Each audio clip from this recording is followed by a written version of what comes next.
আমরা এই যে আজকে মানববন্ধন কেন করছি, কারণ সে উত্তরসূরীয় বাংলাদেশ সৃষ্টি হয়েছিল যে আমাদের আত্মনিয়ন্ত্রণের অধিকার, সাম্য মানবিক মর্যাদা এবং একটা সাম্য মানবিক মর্যাদা এবং ন্যায় বিচারের বাংলাদেশ, সেই বাংলাদেশ আমরা সৃষ্টি করতে পারি নাই। আমরা তার থেকে অনেক প্রজন্ম করে আমরা চলে এসেছি। আমরা একটা পথ ছাড়ানো জাতিতে পরিণত হয়েছি।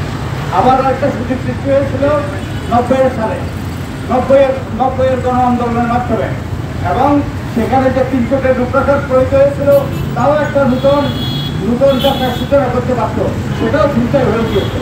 আজকে আমরা এই ছাত্র তরুণদের নেতৃত্বে আপনার জনসাধারণের সম্পৃক্ততায় যে আন্দোলন হয়েছে, তার ফলশ্রুতিতে যে স্বৈরাচারী সরকারের পতন করেছে, যে নূতন সম্ভাবনা তার খুঁজেছে, সেটা যেন আবার চিন্তায় না হয়ে যায়। আমাদের সকলকে সে ব্যাপারে সজাগ থাকতে হবে।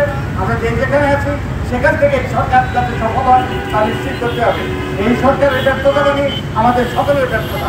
তাই আমাদের সকলেরই করণীয় আছে, আমরা যেন এই আমাদের করণীয় করার জন্য এগিয়ে আসি এবং এই তারা ছোট কাজ মোটা জায়গায় করতে হবে।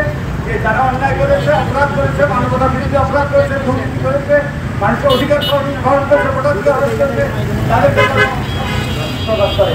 একই সাথে যারা আমাদের রাষ্ট্র কাঠামো ভেঙে ফেলেছে, যারা এদেশে একটা অরাজক পরিস্থিতির সৃষ্টি করেছে এবং যেই রাষ্ট্রের অনেকগুলো প্রতিষ্ঠান হস্তবিষিত করে ফেলেছে, এই রাষ্ট্রকে পুনর্ভাবে মেরামত করতে হবে। আমরা আমাদের সকলের অবস্থান থেকে আমরা যেন এগিয়ে আসি, আমাদের সর্বতভাবে আমরা সহায়তা করি, তারা যেন সফল হয়। আমি আর কথা বাড়াবো না। আমি মনে করি আমাদের সকলের দায়িত্ব আছে, সকলেরই করণীয় আছে, সকলেরই কর্তব্য আছে, কারণ এই আন্দোলন সকলেরই প্রচেষ্টার ফসল।